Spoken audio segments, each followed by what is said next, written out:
మీద నువ్వు చేసిన ఒక గొప్ప పని చెప్పు. నేను ఇన్స్టాగ్రామ్లో రోజుకొక బైబిల్ వాక్యం పోస్ట్ చేసేవాడిని. వేల కొద్ది లైక్స్ వచ్చేవి. నా వల్ల ఎంతో మందికి బైబిల్ వాక్యం చేరేది.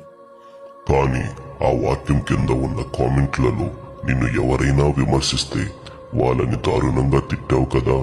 నీ వాక్యం ఫోనులోనే ఉండిపోయింది కానీ నీ హృదయంలోకి చేరలేదు. పక్కకు పో.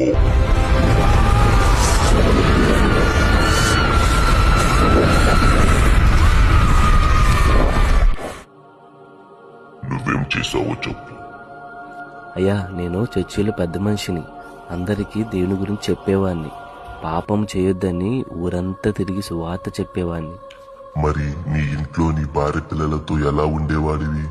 బయట భక్తుడిలా నటించి ఇంట్లో క్రూరుడిలా ప్రవర్తించావు.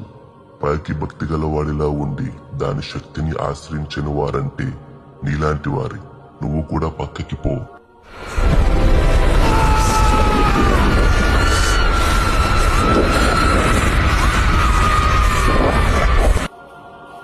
నువ్వేం చేసావో చెప్పు. అయ్యా, నేను పెద్దగా ప్రసంగాలు చెప్పలేదు, ఫోటోలు పెట్టలేదు. నా పొరుగువారు ఆకలితో ఉంటే అన్నం పెట్టాను. నన్ను తిట్టిన వారిని క్షమించి నా దేవుని ప్రేమను నా ప్రవర్తనలో చూపించాలనుకున్నాను. సరిగ్గా చెప్పావు. దేవుని వాక్యాన్ని పాటించడం అంటే ఇదే. నువ్వు పరలోక రాజ్యానికి అర్హుడవు. లోపలికి రా. ప్రాణ